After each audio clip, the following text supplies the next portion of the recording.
Hi everyone, I welcome you all to our channel. तो आज हम 7 जुलाई 2021 की न्यूज़ आर्टिकल डिस्कस करेंगे of the Indian Express. And कल का भी जो न्यूज़ रह गई थी वो भी अगर इसके बाद हमें टाइम मिलता है, ठीक है, तो वो हम डिस्कस करेंगे। So let's get started with the news on AIR से हम अपनी स्टार्ट करते हैं न्यूज़। सबसे पहली न्यूज़ है that is related to government creates ministry of cooperation for strengthening of cooperatives. ठीक है, तो कोऑपरेटिव्स को स्ट्रेंथन करने के लिए गवर्नमेंट ने एक मिनिस्ट्री का सेटअप किया है, मिनिस्ट्री ऑफ कोऑपरेशन के नाम से। और ये विज़न है सहकर से समृद्धि। ठीक है, तो ये मिनिस्ट्री क्या प्रोवाइड करेगी? एक separate administrative, legal and policy framework for strengthening the cooperative movement in the country. और ये जितने भी हमारे कंट्री में जो कोऑपरेटिव्स हैं उनको as a true people based movement reaching up to the grass roots, ठीक है, ग्रास रूट लेवल तक ये काम करेगा। And the new ministry will work to streamline processes for ease of doing businesses. ठीक है, और जो भी मल्टी स्टेट कोऑपरेटिव्स हैं उनके लिए डेवलपमेंट को इनेबल करना इनका मेन पर्पस होगा।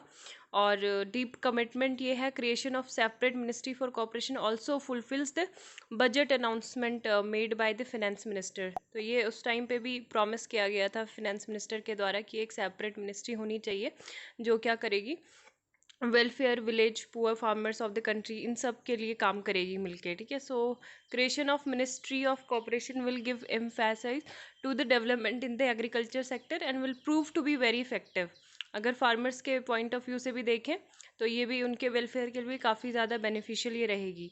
ठीक है, दूसरी जो न्यूज़ है ये न्यूज़पेपर में नहीं आई है न्यूज़, इस वजह से यहाँ हमें न्यूज़ ऑन AIR की न्यूज़ एक बार देख लेनी चाहिए आपको, क्योंकि एंड ऑफ द डे में आपको बहुत सारी जो स्टडी मटेरियल्स साइट रहती हैं, पोस्ट करती हैं, तो वहाँ आपको कुछ न्यूज़ देखने को मिलेगी। तो वो सब PIB से रहती है या फिर कहाँ से रहती है? न्यूज़ ऑन AIR से। ठीक है, legendary actor Dilip Kumar passes away in Mumbai and national vaccination coverage crosses 36 crore mark. और बाकी और क्या है नेशनल न्यूज़ में? ये तो इंटरनेशनल है। एक और न्यूज़ थी गुरुकुल से रिलेटेड थी। गुरुकुल वीडियो जो है वो सर्कुलेट हो रहे थे। ठीक है, और S जयशंकर जो है 3 डे की विजिट पे जा रहे हैं रशिया। आज ये जा रहे हैं, रशिया में जा रहे हैं। और ये डिप्टी मिनिस्टर जो रशिया के हैं यूरी बोरिसोव, इनसे भी मिलेंगे। और हिज काउंटर पार्ट जो trade, economic, scientific, technological, culture cooperation, इन सब चीज़ों में भी वो बातचीत करेंगे। एंड ये एक स्पीच डिलीवर करेंगे, इंडिया रशिया टाइज इन अ चेंजिंग वर्ल्ड। ठीक है, और the visit will be a continuation of the frequent high level visit between the two sides. और अभी जो था लास्ट, अभी न्यू दिल्ली में जो थे रशियन फॉरेन मिनिस्टर ने विजिट किया था recently. The visit will further strengthen the special and privileged strategic partnership between the two countries. Next यहाँ पे first unit of Rampal Maitri power project to be commissioned in December 2021। ठीक है, तो ये बांग्लादेश से रिलेटेड है। And foreign ministry, foreign secretary जो है हर्षवर्धन श्रृंगला, ये अफगान के एम्बेसडर से मिले हैं टू इंडिया। और Cannes film festival returns to celebrate world best cinema between 6 and 17 July. तो जो IB मिनिस्टर हैं प्रकाश जावड़ेकर, इन्होंने वर्चुअल इंडिया पवेलियन भी इनाग्रेट किया है virtually, 74th can film festival. ठीक है, और the minister hope that the world comes out of the pandemic very soon and people come to the back to theatres once again. और last फिर से हम देख लेते हैं न्यूज़ क्या है। अगर म्यांमार की बात करें इंटरनेशनल अफेयर्स में, तो military and police declare war on medics. ठीक है, तो मेडिक्स जो वहाँ के, अभी मतलब म्यांमार एक ऐसी कंट्री बन गई है जब से जो वहाँ की जो जुंटा मिलिट्री है उन्होंने क्या किया है, पर्पसफुली टारगेट किया जितने भी होल, मतलब वहाँ के जो हेल्थ केयर सिस्टम है उनको as a weapon of war ना। तो वहाँ पे डॉक्टर भी प्रोटेस्ट कर रहे हैं और डॉक्टर सपोर्ट कर रहे हैं सिविल डिसोबीडिएंट मूवमेंट को, और वो जो यंगून में पार्टिसिपेट कर रहे हैं मार्च में। ठीक है, लेकिन यहाँ पे क्या है कि ये Myanmar is now one of the most dangerous place on earth for health care workers with 240 attacks this year, nearly half of the 508 globally tracked by the World Health Organization. ठीक है, तो that's by far the highest of any country. और military ने अभी issue किया है warrant किसके against, 400 doctors के अगेंस्ट एंड उसमें 180 नर्सेस के अगेंस्ट। उनकी जो है फ़ोटोज़ भी उन्होंने मतलब पोस्टर्स लगाई हुई हैं, वांटेड पोस्टर्स, ठीक है। 157 health care workers have been arrested, अभी हो चुके हैं, 32 wounded and 12 killed since February 1। तो ये सब चीज़ें म्यांमार में हो रही हैं। और जो हेल्थ केयर वर्कर्स हैं यहाँ पे, उनका ऐसा कहना है कि अगर हम बात करें म्यांमार की, medics and their advocates argue that these assaults violate international law. तो ये अंतर्राष्ट्रीय कानूनों को क्या कर रहे हैं, वायलेट कर रहे हैं। और which makes it illegal to attack health workers, कि आप हम पे जो है गैर कानूनी मतलब आप अटैक नहीं कर सकते, it will be illegal act by you, military के द्वारा। एंड पेशेंट्स और deny them care based on their political affiliation. 2016 में ऐसे अटैक्स जो थे सीरिया में भी हुए थे। एंड यूएन सिक्योरिटी काउंसिल ने क्या किया था, एक रेजोल्यूशन पास किया था demanding that medics be granted safe passages by all parties in a war. ठीक है, तो अगर वॉर लाइक सिचुएशन भी हो जाती है तो सेफ गार्ड उनको मिलेगा, किसको, मेडिक्स को। देन यहाँ पे countries shut consulates in north Afghanistan amid Taliban victories. तो यहाँ पे ऐसी खबरें आ रही हैं कि बहुत सारी कंट्रीज़ ने क्या है, जब से जो अफ़गानिस्तान से यूएस जो ट्रूप्स थे उन्होंने मतलब बैकआउट कर लिया वहाँ से, वो वापस चले गए हैं। प्रेसिडेंट जो बाइडेन ने अनाउंस किया था कि 2500 to 3500 यूएस सोल्जर वहाँ से चले जाएंगे and 7000 allied NATO soldiers would leave Afghanistan. उसके बाद से क्या है, वहाँ पे मतलब जो उनका नॉर्दर्न प्रोविंस है मेनली और सेवरल प्रोविंस, वहाँ पे तालिबान की प्रेजेंस है। ठीक है, और इंसर्जेंट प्राइमली फोकस कर रहे हैं, जो भी उनके कैंपेन है उनको डिवेसिटेट कर रहे हैं नॉर्दर्न कंट्री साइड में। बहुत सारे डिस्ट्रिक्ट्स को उन्होंने सीज कर दिया है in the past 2 month. And guardian की जो रिपोर्ट है उसमें ये बोला गया है कि hundreds of Afghan soldier fled across the border into Tajikistan rather मतलब वो फाइट करने की बजाय तजाकिस्तान जैसी जो सेंट्रल एशियन कंट्रीज़ हैं वहाँ पे वो फ्ली कर रहे हैं ना। So Afghanistan military comes as a Taliban overran most districts in north eastern Badakhshan province. और कॉन्सुलेट अगर टर्की की बात करें, रशिया की बात करें, तो ये यहाँ से इन्होंने अपने जो मज़ार शरीफ है वो क्लोज़ कर लिए हैं कम्प्लीटली बल्ख प्रोविंस से। अफ़गानिस्तान की 4th लार्जेस्ट सिटी है। ठीक है, बाग्राम जो है यहाँ का एयरफील्ड था, BAGRAM, Bagram airfield, epicentre of nearly 20 year जो वॉर हुआ था, है ना। तो यहाँ पे यूएस के ट्रूप्स थे मेनली। और there has been fighting in Balkh province but the provincial capital has been relatively peaceful. और जो उज्बेकिस्तान, तजाकिस्तान, इंडिया, पाकिस्तान के जो कॉन्सुलेट्स हैं उन्होंने भी अपनी सर्विसेज क्या कर दिया, रिड्यूस कर दिया अफगानिस्तान में। लेकिन अभी इंडिया का यहाँ पे क्या कहना है कि हम अपने जो मिशन है अफगानिस्तान में वो कोई भी हमने मिशन क्लोज नहीं किए। हमने ऑलरेडी वहाँ पे इस कंट्री को रिस्ट्रक्चर करने के लिए, इनके रिकन्स्ट्रक्शन के लिए हमने $3 बिलियन जो है इन्वेस्टेड किए हुए हैं। और हम पीस एंड स्टेबिलिटी यहाँ अफगानिस्तान में चाहते हैं। एंड हमने किसी भी तरीके की मतलब जो रिपोर्ट्स बताया जा रहा है कि इंडिया ने शट डाउन कर लिया अपने diplomatic mission in the country, ये एक इनकरेक्ट इन्फॉर्मेशन है। एंड वहाँ पे जो कंधार मज़ार सिटीज़ हैं वहाँ पे हम अभी भी क्या कर रहे हैं, केयरफुली वॉच कर रहे हैं और देख रहे हैं। ठीक है, then Russian plane with 28 on board crashes, Lebanon caretaker premier leads. ठीक है, C Sankaran Nair and the court battle that a biopic plans to unravel. तो यहाँ पे एक बेसिक चीज़ मतलब यहाँ पे देख लो कि क्या है। अभी जो एक फिल्म मेकर है करण जौहर, तो इन्होंने रिसेंटली अनाउंस किया है कि एक बायोपिक ये बनाएंगे, किस पे, सर चित्तूर शंकरन नायर पे। ठीक है, ये मद्रास हाई कोर्ट के लॉयर थे एंड जज थे, best known for court room. इन्होंने इंग्लैंड में 1924 में ये डिफेंडेंट थे, है ना। माइकल ओ डायर जो था लेफ्टिनेंट गवर्नर उस टाइम पे पंजाब का, जब जलियांवाला बाग मैसेकर हुआ था, तो उस टाइम पे इन्होंने बहुत अच्छे से पैरवी की थी। और ये 2019 की बुक पे बेस्ड होगा, the case that shook the empire, written by Nair's great grandson Raghu Palat and his wife Pushpa Palat. ठीक है, तो ये एक बायोपिक हो गया इन पे। Restaurant versus Swiggy Zomato, why what now. तो यहाँ पे national restaurants association of India जो है NRAI, ये इन्होंने कंपटीशन रेगुलेटर्स पे मतलब ये गए हैं CCI पे, कंपटीशन कमीशन ऑफ इंडिया। इन्होंने ये बोला है कि जो ये फूड डिलीवरी प्लेटफॉर्म्स हैं जैसे कि स्विगी या फिर जोमेटो, ठीक है। तो ये क्या कर रहे हैं, लॉज को वायलेट कर रहे हैं, और ये इनके बीच में एक तरीके से रेस्टोरेंट वर्सेस ये जो ऑनलाइन प्लेटफॉर्म है, एक कॉन्फ्लिक्ट काफ़ी टाइम से चला आ रहा है।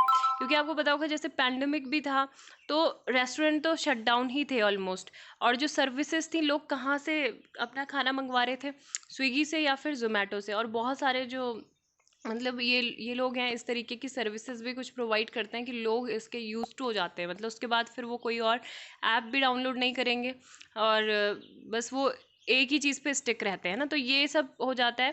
NRIA ने एलिज किया है कि स्विगी एंड जोमेटो ने जो कंपटीशन नॉर्म्स हैं वो वायलेट किए हैं by masking the data of their customers and charging exorbitant commissions for use of their online platforms. ठीक है, तो उनसे चार्जेस भी ले रहे हैं, और उनके जो कस्टमर हैं उनका डेटा भी यूज़ कर रहे हैं, और साथ में जो क्रिटिकल कस्टमर्स की इन्फॉर्मेशन है वो भी शेयर नहीं कर रहे हैं रेस्टोरेंट के साथ, और डेटा को माइन कर रहे हैं अपने खुद के क्लाउड किचन्स के लिए, है ना।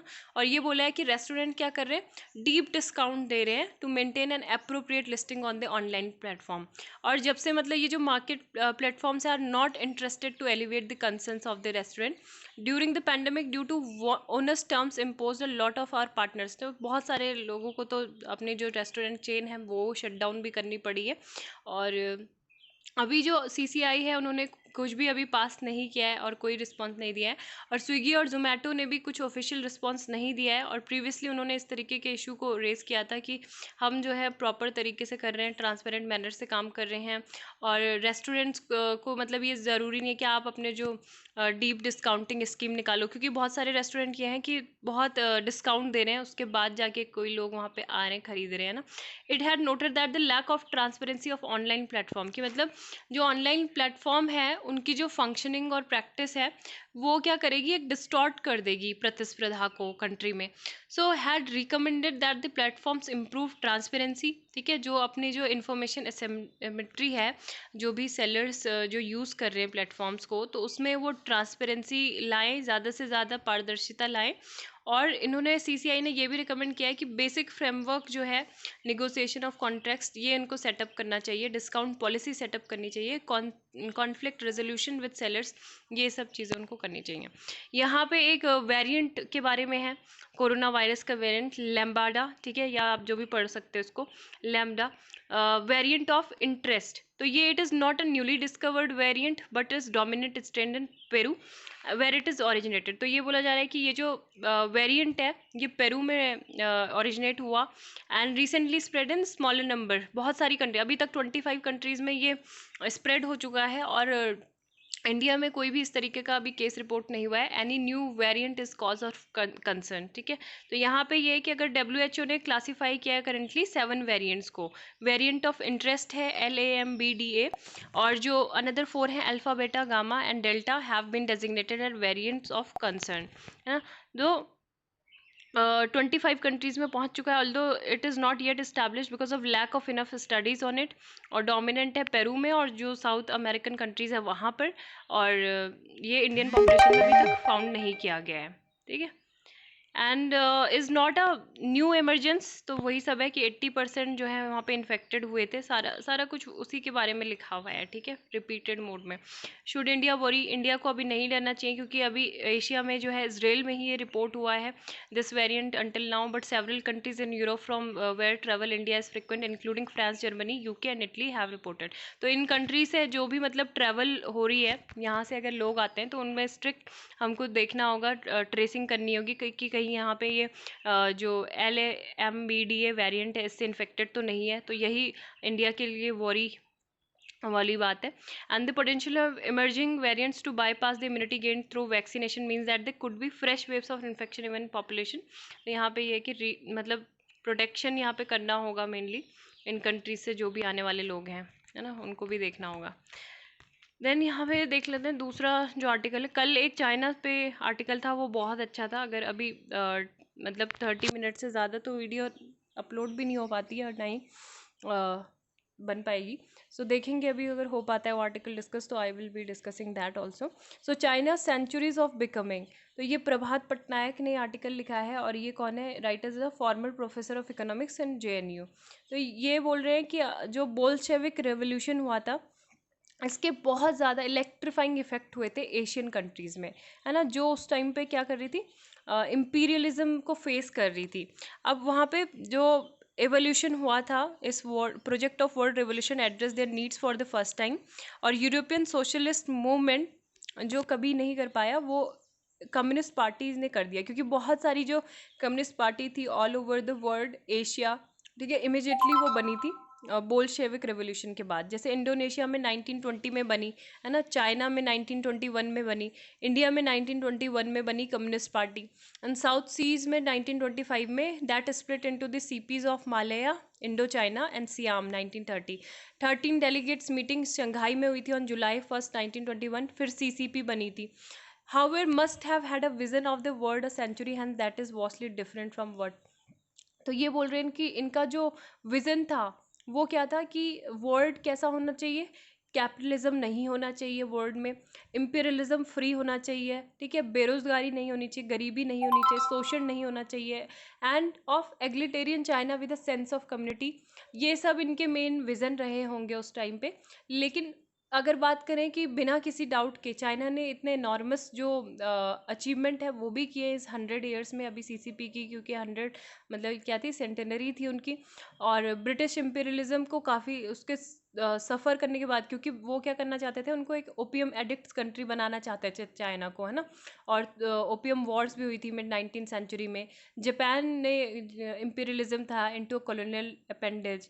तो ये क्या था, अभी जो चाइना है वो सेकंड लार्जेस्ट इकोनॉमिक पावर बन गई है वर्ल्ड में, और जो ग्रोथ रेट है इनका वो भी फिनोमिनल है, और इन्होंने काफ़ी टाइम से अपने कंट्री, अपने जो टेक्नोलॉजिकल प्रोग्रेस है उसको बहुत ज़्यादा आगे वो कैपेबल बने हैं, और that is very very impressive. And indeed is the only third world country of significance that appears to have climbed out of its state of under development, है ना। तो जापान को रिमेंबर कर सकते हैं, लेकिन वो कभी भी उसको थर्ड वर्ल्ड हम कंसीडर नहीं करेंगे। साउथ कोरिया अभी बहुत आगे है, लेकिन वो भी मतलब पहले से ही डेवलप था। The city states must loaded by Britain woods institution are too small to signify. लेकिन चाइना ने काफ़ी तरक्की की है, और ये बोल रहे हैं कि लेकिन मेन ये है कि अभी वहाँ पे क्या है, इनइक्वलिटी है। इनइक्वलिटी किस में, इनकम्स में, है ना, चाइना में इनकम इक्वलिटी के साथ साथ जैसे बहुत सारी कंट्रीज़ में क्या होती है, कहीं पे शॉर्टेज हो जाती है लेबर्स की, लेकिन चाइना में शॉर्टेज भी नहीं है लेबर्स की। इमरजेंस के बाद, despite the emergence of labour shortage in particular region, China के पास क्या है, लार्ज अनयूटिलाइज लेबर रिजर्व भी है ना, विच पॉवर्टी इज़ यूजली को रिलेटेड। तो ये सब बातें यहाँ पे की हैं। और सीसीपी जो है 100 साल पहले फॉर्म हुई थी, और अभी जो ऑपरेट कर रही है उनके मतलब फेयर ये है कि इम्पेरियलिस्ट इंसर्किलमेंट, अभी भी इम्पेरियलिज्म का फेयर उनको है। और अभी तक ये कम्प्लीटली मतलब इनके दिल और दिमाग से नहीं गया है। और actual imperialist presence on Chinese soil 100 years ago, the CCP had met 1921 with the French concession in Shanghai, while today there is no actual occupation। लेकिन जो थ्रेट है वो अभी भी है, और it has not even been oriented towards achieving full employment, है ना, एलिमिनेटिंग पॉवर्टी। लेकिन उन्होंने क्या किया, पॉवर्टी को भी क्या क्या एलिमेंट किया, और ओरिएंटेशन जो था उनका चाइना को बिग पावर बनाने का। और project has been essentially nationalist, है ना, सोशलिस्ट से ज़्यादा नेशनलिस्ट उनके अप्रोच रही प्रोजेक्ट्स में, which in turn has been caused by the ever present threat of imperialism of domination that is by metropolitan power. तो ये चाइना से रिलेटेड आर्टिकल था कि किस तरीके से चाइना क्या कर रहा है, जो 100 ईयर्स पहले था और अभी है, और क्या क्या उसके जो थ्रेट हैं, और बाकी क्या क्या उन्होंने अचीवमेंट कर लिया है। When we lost oxygen we found only 24 instances of investigation committees. अभी हमें केवल 24 ही इन्वेस्टिगेशन कमिटीज़ सेटअप की गई हैं, जो भी ऑक्सीजन शॉर्टेज से जो इंसिडेंट हुए थे उनको एड्रेस करने के लिए, ठीक है। So these include committees appointed by district and state authorities, और जो कोर्ट्स के द्वारा है, तो केवल मतलब डिस्ट्रिक्ट अथॉरिटीज़ और जो कोर्ट्स हैं उन्होंने मिलकर 24 ही ऐसी कमिटी सेटअप की हैं। और in some cases the investigation by committee has led to the revision of figures pointing to a pattern of undercounting and underreporting. तो यही लिख रहे हैं कि जो ऑक्सीजन शॉर्टेज से डेथ हुई है हॉस्पिटल में, तो उसको एक्नॉलेज किया जाना चाहिए और उनको काउंट किया जाना चाहिए उन डेथ्स को। डू नॉट गो जेंटल, तो ये अभी स्टैन स्वामी की जो डेथ हुई थी तो उसी से रिलेटेड आर्टिकल है, क्योंकि स्टेट गवर्नमेंट के मतलब अंदर में उनकी डेथ हो गई है ना, उस टाइम पे उनको रिहा नहीं किया गया था, एक्विट नहीं किया गया था। उनके लॉयर ने प्ली भी फाइल की थी, मेडिकल प्री की मेडिकल बेसिस पे आप उनको रिहा कर दो। पार्किंसन डिजीज़ भी उनको शायद था। So first there was all that people who were dying of the virus, dying on hospital floors, dying on the city payment. तो बस यहाँ पे ये सब लिखा है ऑथर ने कि स्टैन स्वामी को मतलब एटलीस्ट अब वो डेथ हो गई है तो डेथ में तो आप उनको फ्री कर दो, फ्री डेथ कर दो, है ना।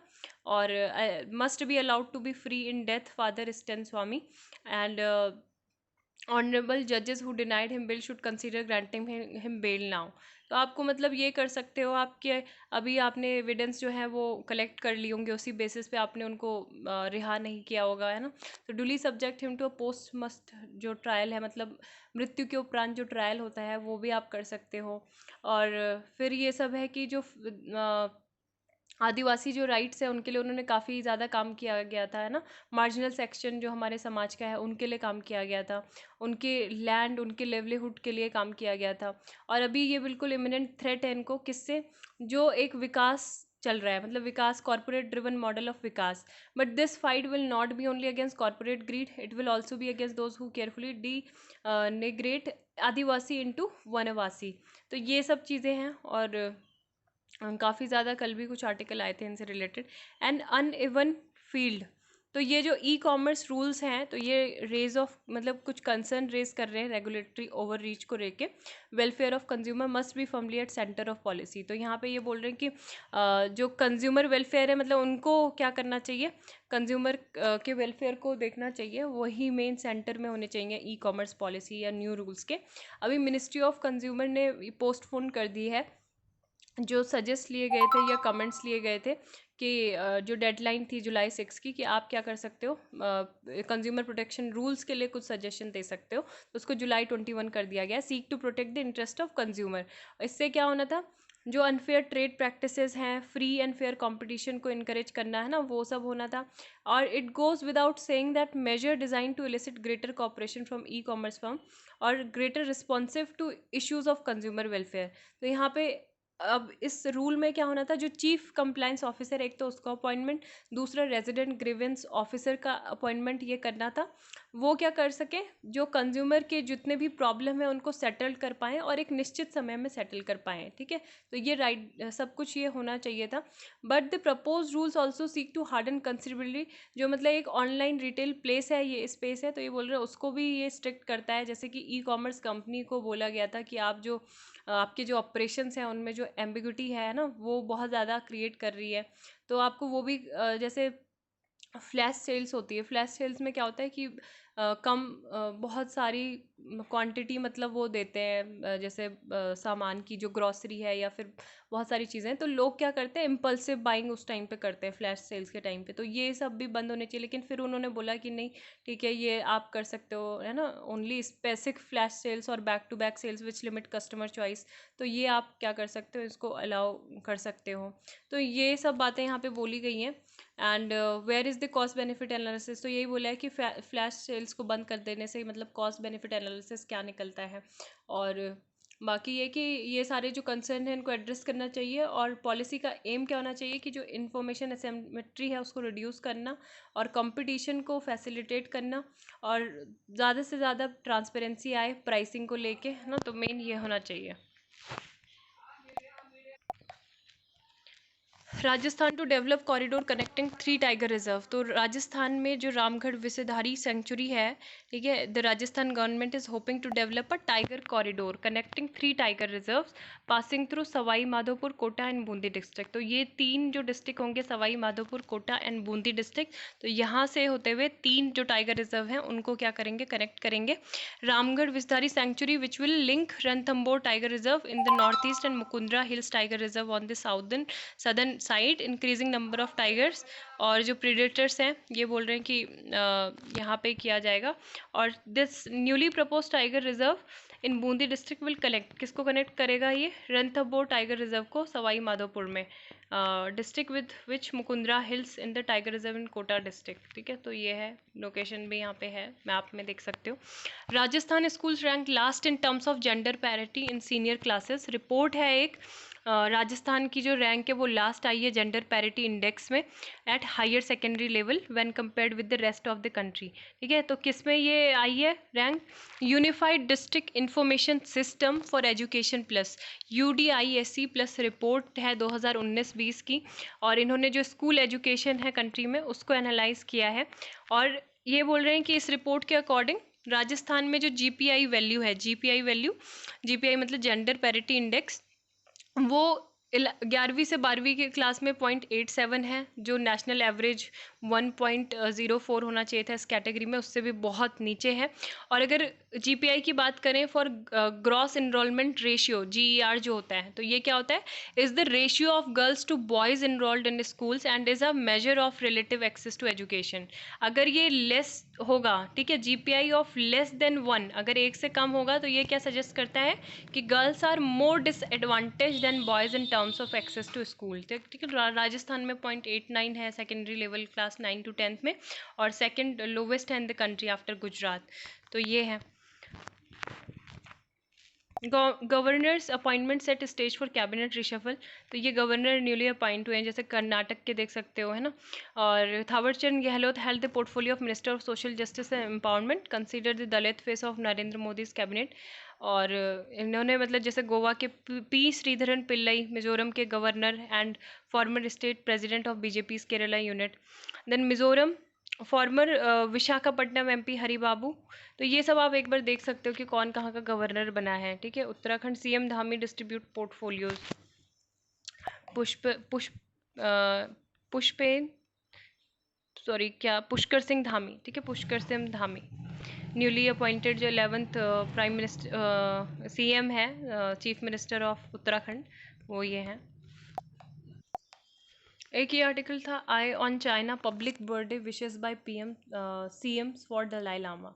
तो अभी जैसे चाइना के साथ हमारे जो मिलिट्री स्टैंड ऑफ चल रहा है लाइन ऑफ एक्चुअल कंट्रोल में लद्दाख में, और उसके बाद मतलब ये चीज़ है कि पहली बार 86 बर्थडे है दलाई लामा का, और इस टाइम पे prime minister of Narendra Modi इन्होंने फ़ोन पे विश किया है। ठीक है, इससे पहले लेटर में विशेस दी जाती थी, और बीच में 2015 के बाद से तो ये बंद ही हो गया था। हमने इन September 2015 ही had thank the Dalai Lama for the latest birthday wishes to him. ठीक है, 2015 में ही लेटर बर्थडे विशेस की थी, अभी फ़ोन कॉल हुई है।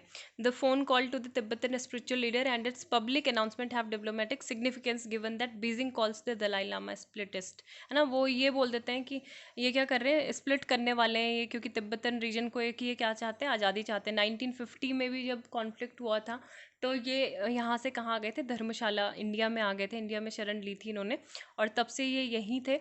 और others who greeted Dalai Lama include chief minister. ठीक है, अरुणाचल प्रदेश के चीफ मिनिस्टर, सिक्किम के frontier state that share a boundary with China. तो सब ने इन्हें विश किया है, तो एक तरीके से हमने रिकॉग्नाइज कर लिया है दलाई लामा को भी, मतलब पहले से ही करते हैं ऑब्वियसली, लेकिन यह है कि बर्थडे विश करना फ़ोन पे और बिना किसी दबाव के, बिना किसी प्रेशर के, तो हम ये काफ़ी एक अच्छा जेस्चर है कंट्री की फॉरेन डिप्लोमेसी के लिए। और क्योंकि हमने 2015 से बहुत कोशिश कर ली चाइना को अपीज़ करने की बहुत सारी चीज़ों पे, कि हम ये तिब्बत का इशू साइड लाइन ही कर दें, ताकि चाइना जो है इससे एंग्री ना हो, लेकिन वो सब कुछ फ़ायदे वाला नहीं है, तो इस वजह से हम दोबारा से ये सब चीज़ें कर रहे हैं। ठीक है, आप ये क्वेश्चन का आंसर आप बता सकते हो, एक क्विज़ है आपके लिए। ये which body organisation release trafficking in person report? तो UNICEF, Amnesty International, US state department, compassion international. ठीक है, तो इनमें से कौन रिलीज़ करता है, तो ये आप बता सकते हो मुझे। एंड यहाँ पे ये मैंने एवर नोट पे वीडियो आपको बनाया था कि किस तरीके से इसको यूज़ करना है, तो मैं वो अपलोड करूँगी। ठीक है, वो वीडियो बनाया है मैंने, बट अपलोड नहीं कर पाई हूँ, तो उसको भी अपलोड करेंगे। बाकी यहाँ पे कुछ न्यूज़ देख लेते हैं जो कल की थी, मेन हाईलाइट एटलीस्ट हम देख लेते हैं कि क्या क्या हाईलाइट्स थी कल की। Stan Swamy is death in custody waiting for medical bail, है ना, 84-year-old पासेज अवे। और ये है, तो कल की तो यही न्यूज़ थी। उसके बाद जो NIA उन्होंने भी जो कस्टडी थी इनकी, मतलब यही बोला कि जो प्ली थी वो रिजेक्ट कर दी थी। और scrapped 6 years ago, 66A still in use, shocked Supreme Court seeks government reply। और सीबीएसई ने क्या किया है, plans to board exam for 10-12 reduces syllabus को भी रिड्यूस कर दिया गया। 30% rationalise syllabus will be split in the half cross the 2 terms, है ना। सिलेबस स्प्लिट, टर्म 1 एग्जाम होगा जो स्कूल्स में होगा, एमसीक्यू होंगे 90 मिनट्स ड्यूरेशन के। टर्म 2 एग्जाम होगा जो सेंटर्स में होगा और 2 घंटे का होगा, नवंबर दिसंबर 2021, मार्च अप्रैल 2022, ठीक है। तो ये है 66 के बारे में भी एक बार अगर अभी देखते हैं थोड़ी देर में, है ना। बाकी मैं आपको वो मेन आर्टिकल दिखाना चाहती हूँ जो आपको पढ़ना चाहिए खुद से। ये मैंगो डिप्लोमेसी भी है, friendship goodwill Bangladesh prime minister Sheikh Hasina has sent 2000 kg Bangladesh origin seasonal mangoes, ठीक है, Haribhanga, to prime minister Narendra Modi. तो ये भी है 1000 जो kg हैं ईच आए हैं। तो ये मैंगो डिप्लोमेसी भी चलती है। लैंग्वेज गैप, तो लैंग्वेज गैप यहाँ पे वही जो क्या था, निपुण जो था एक प्लेटफॉर्म, ठीक है। 6 रेजोल्यूशन पास किए थे उत्तराखंड सरकार ने आते ही पावर में। She champion hands on kind of architecture privilege the handmade. तो देलिया दीदी जो है कॉन्ट्रैक्टर थी ये, और डिज़ाइनर आर्टिस्ट भी थी, सेल्फ थॉट आर्किटेक्ट थी। और she walked in Kangra valley Himachal Pradesh promoting the need to live and build sustainably, है ना। She died on July 5 age related alignment से ये इनकी डेथ हो गई थी। और इनको नारी शक्ति पुरस्कार मिला था 2019 में। इन्होंने लोकल स्किल्स को प्रमोट किया था, innovating new techniques using traditional materials, ठीक है। तो ये काफ़ी इंपॉर्टेंट है, याद रखना। 2019 में नारी शक्ति पुरस्कार भी मिला था। निपुण भारत के बारे में बताया है कि अंडरस्टैंडिंग एंड न्यूमरेसी, क्या initiative for proficiency in reading and with understanding and numeracy, ठीक है। तो ये लॉन्च किया गया है यूनियन एजुकेशन मिनिस्टर के द्वारा। बाकी के ये आर्टिकल थे, idea of humiliation, India and China constructed and are shaped by it and different ways, और ये स्टैन स्वामी से ही रिलेटेड है, ठीक है। इसमें ये था कि जो मतलब नेचर ऑफ ट्रॉमा के बारे में बताया गया था कि चाइना क्या कर रहा है, एक तरीके से अपने कंट्री में वो अपनी अलग इमेज सेटअप कर रहा है कि किस तरीके से वो ह्यूमिलिएशन क्या कर रहे हैं, फेस कर रहे हैं, है ना। और पहले जैसे ओपियम वॉर हुआ था, उसके बाद ब्रूटल हम पे जापानीज इन्वेजन उन्होंने किया था, फिर because of both the west and Japan were implicated. तो यहाँ पे ह्यूमिलिएशन को मतलब ये क्या कर रहे हैं, एक ऑर्गेनाइजिंग फ्रेम बना रहे हैं ना अपनी फॉरेन पॉलिसी का। चाइनीज़ कम्युनिस्ट पार्टी और मिलिट्री फोर्स और जो पॉलिटिकल पार्टी है, इनका फ्यूजन है of the two narratives of national resistance, unification, regeneration. तो मेन यही है।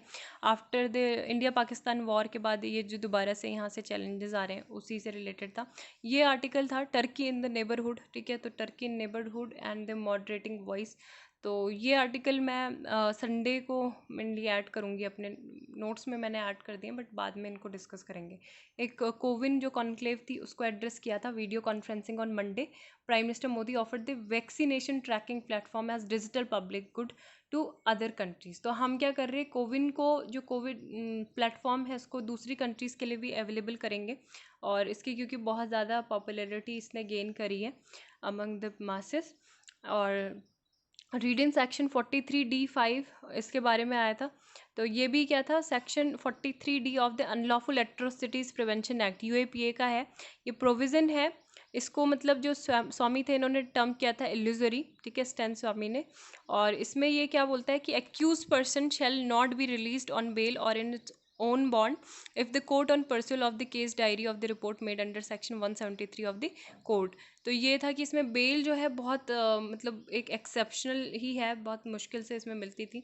Cuba braces for tropical storm Elsa, ठीक है। तो ट्रॉपिकल स्टॉर्म एल्सा जो है क्यूबा सदर्न कोस्ट में ये आया है एल्सा। और बाकी क्या क्या है, तो ये 66A ऑफ IT एक्ट के बारे में एक बार रिवाइज आप ज़रूर करना कि इशू ये था कि 7 साल बाद भी मतलब इस लॉ को स्ट्रक डाउन कर लिया गया है मार्च 2021, as total of 745 cases are still pending and active before the district court in 11 states, ठीक है। तो यहाँ पे बोला है सरकार ने कि जब मतलब सुप्रीम कोर्ट ने कि हमने इसको स्क्रैप भी कर लिया, उसके बाद भी इसका यूज़ पुलिस अथॉरिटी के द्वारा हो रहा है, had been dubbed as draconian. 66A को क्या बोला है, ड्रैकोनियन बोला गया है, क्योंकि ये जो बहुत सारे इनोसेंट पर्सनस भी होते हैं उनको क्या करता है ये अरेस्ट मतलब करवाता है ऑन द बेसिस ऑफ कि उन्होंने कुछ सेंड कर दिया जिससे कुछ नुकसान हो गया किसी का। The supreme court striking it down as unconstitutional March 2015 में कर दिया था in Shreya Singhal versus union of India. और ये बोला था कि मतलब ये क्या करता है, excessively disproportionately invades right of free speech. ठीक है, फ्री स्पीच जो हमारे आर्टिकल 19(1)(a) जो फंडामेंटल राइट है हमारा, तो उसको क्या करता है, वॉयलेट करता है। और एक तरीके से जो बैलेंस है, ठीक है, वो भी उसको भी अपसेट करता है। मतलब हमारी जो रीजनेबल रिस्ट्रिक्शन है that may be imposed on such rights and the definition of offence under the provision was open ended and undefined. तो ये सब है, और कम्प्लीटली ओपन एंडेड और अनडिफाइंड इसको बोला। और every expression used was nebulous in meaning, what may be offensive to one may not be offensive to another, है ना। तो ये सब कुछ रीज़न इसके दिए गए थे। और ये क्या करता था, 66A defines the punishment for sending offensive messages through a computer और any other communication device like mobile phone और टैबलेट। ठीक है, तो ये था, उनको 3 साल तक की जेल भी हो सकती थी और फाइन भी हो सकता था। तो ये है। बाकी के जो आर्टिकल हैं, ओपन नेटवर्क फॉर डिजिटल, ठीक है, ये सब। और एक जो सेंचुरी से रिलेटेड था, तो वो हम कल डिस्कस करेंगे, Bihar Valmiki tiger reserve and all. So thank you, and please share the video and subscribe to our channel, and have a great day ahead.